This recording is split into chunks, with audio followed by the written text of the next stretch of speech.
마태복음 24장 5절부터 읽겠습니다. 많은 사람이 내 이름으로 와서 이르되 나는 그리스도라 하여 많은 사람을 미혹하리라. 난리와 난리 소문을 듣겠으나 너희는 삼가 두려워하지 말라. 이런 일이 있어야 하되 아직 끝은 아니니라. 민족이 민족을, 나라가 나라를 대적하여 일어나겠고 곳곳에 기근과 지진이 있으리니 이 모든 것은 재난의 시작이니라. 그때 사람들이 너희를 환난에 넘겨주겠으며 너희를 죽이리니 너희가 내 이름 때문에 모든 민족에게 미움받으리라. 그때 많은 사람이 실족하게 되어 서로 잡아주고 서로 미워하겠으며 거짓 선지자가 많이 일어나 많은 사람을 미혹하겠으며 불법이 성함으로 많은 사람의 사랑이 식어지리라. 그러나 끝까지 견디는 자는 구원을 얻으리라. 아멘. 아멘. 이 말씀에 은혜가 있기를 바랍니다. 한번 더 기도드리겠습니다. 하나님 아버지, 은혜를 감사합니다. 이 주님 말씀에 비춰볼 때 저희들이 이 말세에 접어든 것을 저희들이 확인할 수 있습니다. 하나님, 이 가운데 적그리스도가 많이 일어난다고 하였는데 하나님이여, 저희들이 적그리스도를 잘 분별하고 또 그리스도의 군사로서 우리가 세상에서 승리할 수 있도록 주님 축복하여 주옵소서. 오늘 말씀 가운데 전하는 자와 듣는 자가 함께 은혜 받게 하시고 성령이 충만할 수 있도록 축복하여 주시옵소서. 예수 그리스도 이름으로 기도드리옵나이다. 아멘. 사실은 제가 지금 어제부터 감기 기운이 조금 있어가지고 지금 몸 컨디션이 좋지 않습니다. 그래서 빨리빨리 제가 지나가고 오늘 좀 설교가 좀 짧아도 되겠습니까? 네. 오늘 비슷한 말씀이 요한 1서 4장 3절인데 적그리스도가 누군가? 오늘 이 적그리스도에 대해서 우리가 확실하게 알고 우리 적그리스도를 미리 잘 우리가 분별해가지고 피할 수 있으면 피하고 대적해서 이길 수 있으면 우리가 이겨야 돼요. 자, 그런데 모르고 있다가 갑자기 적그리스도가 나타나면 와 하면 놀래버리죠. 그런데 우리가 성경을 이렇게 찾아보면 적그리스도가 군데군데 숨어 있어요. 그래서 적그리스도가 이런 사람이 적그리스도구나 우리가 딱 구분해가지고 우리가 준비 태세를 잘 갖춰 있으면 우리가 항상 승리할 줄 믿습니다. 그래서 요한 1서 4장 3절에 보니까 어떤 사람이 적그리스도냐 보니까 예수를 시인하지 아니하는 영마다 하나님께 속한 것이 아니니 이것이 곧 적그리스도의 영이니라. 예수를 시인하지 않는 사람. 오리라 한 말을 너희가 들었거니와 지금 벌써 세상에 있느니라. 벌써 이 사도 요한이 이 글을 쓸 때는 아마 AD 80년, 90년 정도 되었을 것으로 그렇게 생각하는데 그때 벌써 적그리스도가 있었다는 겁니다. 그러니까 지금부터 거의 2000년 전에 이미 적그리스도가 나타났다는 거죠. 자, 적그리스도의 특징이 뭔가 한번 봅시다. 오늘 저와 여러분들이 이 적그리스도 헌팅을 가겠습니다. 반지의 제왕을 찾아가듯이 우리가 어디에 적그리스도가 숨어 있는지 우리가 찾아가서 찾아내가지고 들춰내고 우리가 이겨야 됩니다. 예, 그래서 특징이 뭐냐 하니까 요한 1서 2장 22절에 이런 특징이 있어요. 거짓말을 하는 자가 누구냐? 예수께서 그리스도이심을 부인하는 자가 아니냐? 아버지와 아들을 부인하는 그가 적그리스도니. 아버지와 아들 부인하는 자입니다. 아버지는 예수님은 그리스도다 하는 이것을 부인하는 거죠. 하나님이 천지를 창조하셨다. 하나님이 우리를 주관하신다. 하나님이 우리에게 복을 주신다. 이런 것을 부인하는 것이 바로 적그리스도의 특징이라고 나와 있어요. 예수님이 나의 왕, 나의 주이심을 부인한 이것이 바로 적그리스도의 삶입니다. 하나님이 내 인생의 주인이다, 나의 왕이심을 부인하는 것이 적그리스도의 특징이라고 볼 수 있습니다. 예수님께서 세상에 계실 때 제자들에게 물었어요. 세상에서 나를 누구라고 하느냐? 어떤 사람은 엘리야가 다시 왔다. 어떤 사람은 선지자다. 이렇게 하는데 그러면 너희들은 나를 누구라고 생각하느냐? 베드로가 용감하게 대답했습니다. 주는 그리스도시요 살아계신 하나님의 아들이니이다. 이렇게 하니까 예수님께서 맞다. 네가 그렇게 한 것은 네 지혜로 그것이 한 것이 아니라 하나님께서 너에게 알려주셔서 그렇게 알게 된 것이다. 예수님께서 칭찬하셨어요. 또 예수님께서 한 번은 제자들을 모아놓고 말씀하셨어요. 너희 중에 하나가 나를 팔 것이다. 그러니까 내니까 나는 아니지요. 모두 제자들이 모두 불안해서 물었습니다. 그런데 바로 그 가운데 있던 가룟 유다가 은삼집에 예수님을 팔아넘겼어요. 예수님을 팔아넘겼다는 것은 뭡니까? 적그리스도입니다. 그래서 이 적그리스도가 여기 딱 숨어 있네요. 보니까 12제자 사이에 숨어 있어요. 그런데 베드로는 어떻게 했어요? 주는 그리스도시여 살아계신 하나님 아들이라고 칭찬을 받았던 베드로도 예수님이 신문을 당할 때 거기서 3번이나 예수님을 모른다고 부인을 했어요. 그 예수님이 누군지 고백하던 그 베드로의 믿음이 어디 갔을까요? 그때는 예수님이 구세주로 왕으로 하나님으로 믿는 그런 믿음이 없어진 겁니다. 예수님이 잡혀갔으니까 이제 나는 소용없어. 나는 이제는 여기서 살아남아야지. 여기서 예수당으로 찍히면 나도 잡혀 죽겠구나. 그렇게 하고는 내 소견에 오른 대로 살아남아야지. 이것은 내 생각이 바로 내 자기 마음의 왕자에 들어있는 겁니다. 내 인생의 주인은 나지 예수님이 아니야. 적그리스도입니다. 예수님을 메시아를 믿지 못했습니다. 그런데 꼬끼 닭이 두 번 우니까 베드로가 그때 깨달았어요. 예수님이 이걸 미리 말씀하셨지. 내가 이럴 줄 알고 예수님께서 미리 말씀하셨구나. 그래서 밖에 나가서 크게 통곡하고 회개했다는 겁니다. 그리고 부활의 예수님을 만나고 나서는 예수님이 참 하나님이 맞구나. 그때부터는 확실하게 흔들리지 않는 하나님의 자녀로서 예수님의 친구로서 자리매김을 했습니다. 우리도 때때로는 이렇게 예수님을 부인하는 때가 있지 않습니까? 주위에서 만약 분위기가 말이죠. 동창들이 모이는데 다 모두 교회를 비난하고 그러면 옆에서 그래 맞장구를 쳐주고 분위기에 따라서 교회를 부인하고 목사님을 부인하고 장로들을 비난하고 이런 데에 맞장구를 칩니다. 내 자신이 마치 그리스도인이 아닌 것처럼 행동할 때가 있어요.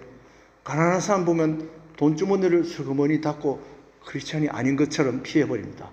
공공장소에서 우리가 식기도를 해야 되는데 사람들 눈치를 봐서 그만 식기도를 그냥 속으로 해버린다든지 생략하는 수가 있어요.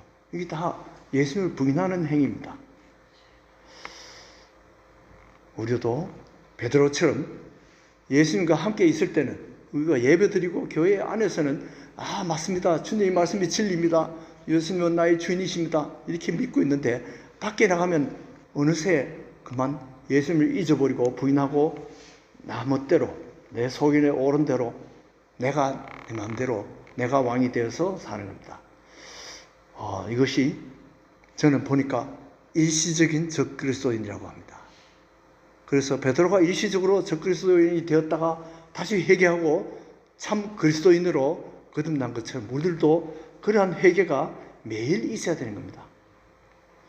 그래서 성경에 군데군데 적그리스도가 많이 숨어 있는데 제가 이렇게 이 정탐병이 돼가지고 좀 찾아봤어요. 어디에 적그리스도가 숨어 있는가 찾아보니까 바로 왕들 중에 적그리스도가 많더라고요. 왕들, 권력의 맛을 본 사람. 그 중에 유명한 헤로드 왕이 있어요. 헤로드 왕이 새 왕이 나타났다니까 자기 자리가 불안했어요. 내 아들이 다음 왕이 돼야 되는데 새로운 왕이 태어났다니까 가서 죽여라 이렇게 된 거예요. 사울 왕이 어떻습니까? 새로운 왕으로 다윗이 기름 부음 받은 것을 듣고는 이 다윗을 죽이려고 하다가 그만 자기가 하나님을 대적하는 사람이 되어서 자기가 멸망하고 말았습니다. 자, 다윗도 기름 부음 받은 사람이고 사울도 기름 부음 받아서 왕이 되었습니다. 그러나 기름 부음 받은 사람끼리 서로 시기해서 죽이려고 하면 오히려 자기가 망하는 이런 참 무서운 일이 생기는 거죠. 왕 중에는 보니까 이런 왕도 있어요. 느부갓네살 왕 들었죠? 다니엘서에 나오는 느부갓네살, 예루살렘 성전을 파괴하고 포로로 다 잡아갔어요. 적그리스도입니다. 다리오 왕, 하나님을 몰랐어요. 고레스 왕이 하나님을 몰랐다가 다니엘을 통해서 하나님의 능력을 알게 됐어요. 적그리스도의 입장에 있다가 그때 가서는 다시 하나님을 두려워하는 사람으로 변했습니다. 그래서 고레스 왕, 바로 지금의 그 이란의 조상, 페르시아의 그 조상입니다. 그 고레스 왕이 바로 이제 이스라엘 사람들을 풀어서 고향에 돌아가거라, 본국에 돌아가서 성전을 지을 수 있도록 이렇게 해 주었습니다. 이것이 바로 지금 이란과 이스라엘이 싸우고 있는데, 사실은 그 당시에는 이렇게 이란이 하나님을 두려워서 이스라엘을 그때는 풀어줬어요. 이렇게 왕들 중에는 적그리스도인이 많았는데, 그 중에는 어떤 계기를 통해서, 기적을 통해서, 또는 하나님의 사람을 만나서 하나님의 사람으로 바뀐 사람이 많이 있습니다. 그런데 현실은 어떻습니까? 우리 바이든 대통령이 어떻게 했어요? 지난번 부활절 날 뭐라 그랬냐면, 바로 이제 오늘을 성전환자의 날로 정한다. 트랜스젠더의 날로 바꿨어요. 왜 그랬을까요? 바이든도 형식적으로는 크리스찬입니다. 그런데 왜 그렇게 했을까요? 표를 얻기 위해서, 권력을 얻기 위해서, 적그리스도의 망발을 하는 겁니다. 마치 가룟유다가 은삼집에 눈이 어두워서 예수님을 팔아넘긴 것처럼 그런 사람들이 왕들 중에, 대통령 중에 많다는 겁니다. 빌라도가 어땠습니까? 민심을 얻으려고 예수님이 죄가 없는 것을 알았지만은 그만 예수님을 십자가에 못 박게 내어 주었습니다. 다윗 왕은 어땠을까요? 하나님께서 내 마음에 합한 자라고 이렇게 칭찬했는데, 다윗 왕도 권력이 생기니까 나중에는 자기 군대를 개수해 가지고, 군대가 120만이구나, 내가 이만큼 강해졌구나, 이렇게 교만한 마음이 생겼어요. 그 당시는 일시적으로 적그리스도의 마음이 된 겁니다. 자, 그 후에 회개하고 주님 나를 용서하십시오, 눈물의 회개를 했습니다만, 여러분들은 어떻습니까? 나는 왕이 아니니까 괜찮아. 왕들 중에 적그리스도가 많은데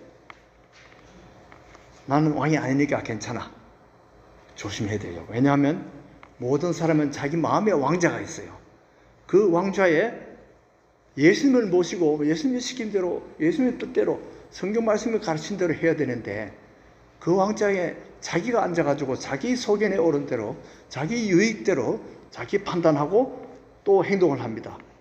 이것이 바로 예수님은 뒷전에 두고 자기가 왕이 된, 이것이 바로 이런 왕들과 마찬가지예요. 내 육신이 원한 대로, 내 욕심대로 살면 바로 적그리스도가 될 수 있습니다. 자, 예수님께서 왕들 향해서 이런 비유를 또 드렸어요. 어떤 임금이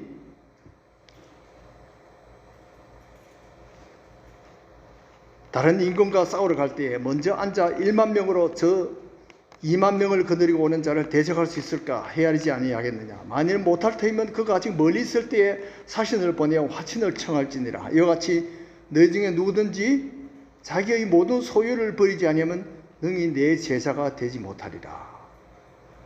자, 자기 소유하고 왕이 1만 군사를 거느린 왕하고 어떤 관계가 있을까요? 그 당시에 이 말씀을, 비유를 들은 사람들이 왕들만 모였을까요? 아닙니다. 보통 어중이 떠중이 다 대중들이 모였어요. 저와 같은 사람들이 모였어요. 이것은 바로 자기가 왕노릇하는 저와 여러분을 위해서 하는 비유가 아닐까요? 자, 그러면 나의 소유가 뭔가 한번 생각해 봅시다. 소유를 버리지 않으면 능히 예수님이 제자가 될 수 없다고 했어요. 우리 소유는 바로 우리 1만 명의 군사를 거느린 왕과 같은 겁니다. 자기 소유를 의지할 때. 자, 베드로의 소유는 뭘까요? 베드로는 어부입니다. 그래서 고기를 잡는 기술이 베드로의 소유예요. 배가 그물이 베드로의 소유입니다. 그런데 예수님을 만나고 나서 이 고기를 많이 잡는다고 내가 앞으로 이렇게 하다가 천국 갈 수 있겠느냐? 내가 지옥 갈 수밖에 없겠구나 깨닫고는 예수님을 향해서 무릎을 꿇었습니다. 예수님을 나의 주, 나의 그리스도로 그렇게 섬겼던 겁니다. 그래서 베드로는 자기 소유가 그 1만 명을 가진 그 왕과 같아요. 그래서 배 잡는 기술만 있으면 먹고 살 수 있고 가족들을 거느릴 수 있고 앞으로 편안하게 살 수 있습니다. 그러나 천국을 바라볼 때 천국 소망을 가지고 예수님께서 주여 나는 죄인입니다. 예수님 앞에 무릎 꿇고 예수님의 종이 되었습니다. 사역자가 되었습니다. 삭개오는 어땠을까요? 삭개오의 소유는 뭘까요? 세금을 많이 거둬들인 것이 그의 소유입니다. 그래서 다른 사람들이 굉장히 부러워하는 집이었어요. 그런데 세금 많이 거둔다고 천국 갈 수 있을까요? 삭개오가 생각해보면 그 어림도 없었어요. 그래서 예수님께 항복을 했습니다. 그리고 자기 소유를 다른 사람들께 나눠주고 예수님을 따르기로 결심한 겁니다. 사도 바울의 소유는 뭡니까? 자기는 율법이 자기 소유입니다. 율법에 대한 지식, 율법을 이렇게 자기는 해석하고 가르치고 이렇게 했는데 이제 사도 바울도 적 그리스도에서 예수님 믿는 사람을 잡아 죽이다가 이제는 예수님의 사역자가 됐습니다. 예수님이 종이 되었습니다. 총독 빌라도는 어땠어요?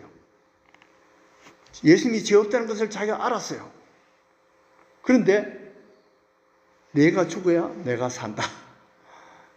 민심을 얻기 위해서 빌라도가 자기의 그 양심대로 선언을 하지 못하고 예수님은 무죄라고 선언을 하고 싶었는데 그렇게 하지 못하고 이렇게 십자가에 내어준 것입니다. 자신의 소유를 버리지 못했기 때문에 예수님을 영접하지 못했습니다. 그러나 데오빌로 각하라는 사람이 누가복음과 사도행전에 나옵니다. 이 사람은 높은 지혜에 있었지만은 누가라는 일개 그 평민이 가르치는 그 예수님에 대한 지식, 자기는 죄인이고 예수님의 자기 죄를 위해서 십자가에 지신 것을 배우고 믿는 것을 확신하는 그러한 사람이 되었습니다. 우리도 이 데오빌로 같은 사람이 되어야 될 줄로 믿습니다. 자, 어떤 사람이 또 이 적그리스도가 많은가 보니까 제사장들 중에 적그리스도가 많아요. 예수님께서 성전을 청소하니까 제사장들이 나와서 막 따졌습니다. 너 무슨 권세로 이런 일을 하는 거야? 안나, 가야바, 안나 이런 대제사장 자기 특권, 자기 소유를 버리지 못해서 예수님을 배척하고 적그리스도가 되었습니다. 그리고 나중에 십자가에 못 박으소서 이렇게 대중을 선동했습니다. 그러나 제사장 중에도 세례 요한의 아버지 같은 사람 사가랴는 예수님의 그 나라를 영접하고 메시아에 오시옵소서 하고 축복했습니다. 그리고 그 아들 세례 요한은 선지자 역할을 했습니다. 그는 흥하고 나는 쇠하여 하리라. 세례 요한이 이렇게 했습니다. 회당장 중에 야이로라는 사람이 있었습니다. 이 사람도 회당장이니까 먹고 살만하고 권력이 있었어요. 그러나 자기 딸이 병에 들렸어요. 죽게 되었어요. 자기 소유로는, 자기 권력으로는, 1만 군사로는 자기가 어떻게 할 수가 없었습니다.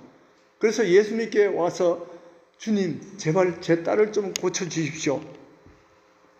그렇게 했는데 예수님이 고치셨어요. 어떻게? 달리다 쿰 했어요. 그것은 소녀야 일어나라 하는 그 방언입니다. 그래서 예수님이 고쳐주니까 회당장은 그 전까지는 자기 회당을 지키는 율법에 충실한 그런 적그리스도였으나 이제는 딸 때문에 예수님께 항복하고 예수님께 부탁을 드리고 이제 예수님을 믿는 사람으로 되었어요. 딸 때문에 온 가족이 예수 믿게 되었으니 이 병은 바로 죽을 병이 아니라 축복의 병입니다. 우리도 육신의 연약함 때문에 오히려 믿음이 생길 수가 있습니다. 그럴 때는 이 병이 축복인 줄을 믿으시기 바랍니다. 저주가 아니라 복입니다. 일본에 미우라 아야코라는 사람이 있었어요. 이 사람은 결핵 때문에 수십 년 동안 치료받으면서 고생을 했습니다. 그러다가 그 병 때문에 이 남편도 만나고 예수 그리스도를 만나가지고 예수 믿는 사람이 되었습니다. 그래서 많은 신앙적인 글을 쓰고 훌륭한 크리스찬이 되고 문학가가 되었습니다. 우리가 우리의 소유를 버리고 예수님께 바치면 이 미우라 아야코처럼 주님을 위해서 쓰니까 하나님께 큰 영광이 되었습니다. 자, 서기관들 중에 또 적그리스도가 많았어요. 보니까 서기관들이 와서 가이사에게 세금을 내야 됩니까? 말아야 됩니까? 이것은 바로 예수님을 시험하기 위해서 올무를 놓은 겁니다. 왜냐하면 가이사에게 세금을 바쳐야 된다 그러면 이스라엘 사람들이 다 모두 로마 그 황제를 미워하기 때문에 민심이 떠나갈 것으로 생각했어요. 또 가이사에게 세금 바치면 안 된다 그러면 야, 로마에 반역하는 반역자가 나타났다 그러고 선동하려고 이 서기관들이 예수님을 함정을 놓았던 겁니다. 서기관들 중에 성경을 잘 아는 사람들 중에 적그리스도가 있다는 겁니다. 그러나 니고데모는 성경을 가르치는 사람이지만은 유다인 중에 랍비였습니다. 그러나 예수님을 만나고 나서 친그리스도인이 되었습니다. 예수님의 장례를 그가 과감하게 치러줬습니다. 자, 또 제가 이렇게 정탐을 해보니까 사두개인 중에는 이 사람들은 부활이 없다고 하는 사람들인데 이 사람들 중에 적그리스도가 많았어요. 그래서 예수님께 많은 대적을 했습니다. 부활이 없다고 했습니다. 예수님이 부활하셨는데도 그래도 믿지 않습니다. 이 사두개인들은 원래 그 솔로몬 시대 때 바로 그 제사장 사독의 후예들입니다. 그래서 세드시스 아니고 사독에서 나온 말입니다. 그런데 자기들이 그 특권을 놓치지 않으려고 하다가 다 적그리스도가 된 겁니다. 자, 바리새인 중에 보니까 적그리스도가 또 많아요. 율법주의 사람들은 사회적인 존경을 받았습니다. 명성과 지위가 있습니다. 그 사람들은 착한 행실로 구원을 받으려고 했습니다. 그것이 그들의 소유입니다. 자기의 일만 군사입니다. 그것을 자기의 의를 버리지 못해서 예수님을 배척했어요. 적그리스도가 되었습니다. 그러나 사도 바울 같은 사람은 바리새인이지만은 예수님을 만나고 율법 가지고는 구원을 얻지 못한다는 것을 깨달았어요. 그래서 오직 예수의 은혜로 구원받는다는 것을 사도 바울은 믿고 예수님의 종이 된 것입니다. 자, 이렇게 성경 곳곳에 보니까 이 적그리스도가 많이 숨어 있어요. 자, 로마서 5장 10절에 보니까 이런 말씀이 있습니다. 곧 우리가 원수 되었을 때에 그의 아들이 죽으심으로 말미암아 하나님과 화목하게 되었은즉 화목하게 된 자서는 더욱 그의 살아나심으로 말미암아 구원을 받을 것이니. 자, 우리가 예수 믿기 전에는 어떤 사람입니까? 우리도 다 적그리스도에 해당됩니다. 물론 적그리스도의 수계는 사탄입니다. 그러나 그 수계 밑에는 수백만 수억의 졸개들이 있는데 우리가 그 졸개 중에 하나였습니다. 그러나 예수님께서 화목하게 되는 십자가를 통해서 우리는 하나님과 화목하게 됩니다. 원수되었던 가운데 있다가 예수를 믿고 우리가 하나님의 자녀가 되었습니다. 이제는 하나님의 사역자가 됩니다. 그런데 교회 중에도 빌립보서 3장 18절에 보니까 내가 여러 번 너희에게 말하였거니와 이제도 눈물을 흘리며 말하노니 여러 사람들이 그리스도 십자가의 원수로 행하느니라. 교회는 나오는데, 교회 출석하는데 교회에서 싸움을 일으키고 사도들을 대적하고 이렇게 해서 십자가의 원수로 행한다는 겁니다. 적그리스도가 교회 안에도 있다는 겁니다. 자, 저와 여러분도 한때는 다 적그리스도입니다. 그러나 믿고 우리가 그리스도인이 되었습니다. 자, 그게 끝이 아닙니다. 우리는 지금 세상이 온통 전쟁투성이에요. 역사는 모든 역사가 전쟁의 연속입니다. 지금도 이스라엘과 하마스가 싸우지요. 이제 이란과 싸우지요. 우크라이나가 지금 러시아가 싸웁니다. 남북이 지금 사실은 전쟁 중입니다.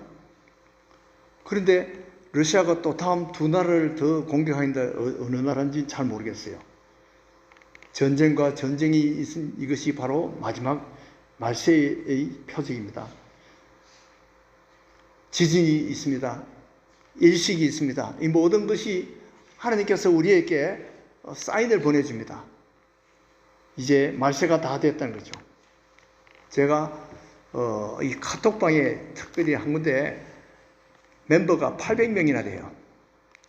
그 멤버가 한국에 있는 사람도 있고 있는데, 밤낮 없이 이 사람들이 좌파와 우파로 나누어가지고 싸웁니다. 전쟁 참 완전히 사상전이에요.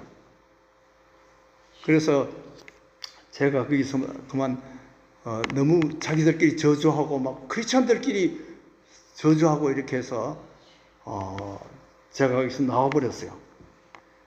지금 미국에도 좌파와 우파가 이렇게 지금 다투고 있습니다. 이 크리스찬 모임인데, 크리스찬의 카톡방인데, 그리스도는 어디 가고 모두 자기 생각대로 자기 화풀이를 거기서 하고 있었습니다. 상대방 보고 지옥 가라고 막 저주합니다. 어떤 교회에서는 당회에서 막 서로 싸우고 저주하는 그런 경우도 있습니다. 뿐만 아닙니다. 우리 마음속에도 이 사탄과 성령이 지금 전쟁 중입니다. 어떨 때는 우리가 성령 편에 있지만은 어떨 때는 우리가 사탄 편으로 가서 자기도 모르게 부부싸움을 하고 자녀들에게 저주를 하고 이럴 수가 있습니다. 자, 우리가 소유한 것이 무엇입니까? 우리가 은행 부자입니까? 돈, 권력, 나의 지식, 나의 뜻, 나의 사상, 이런 것에 집착하면 아직도 적그리스도라는 겁니다.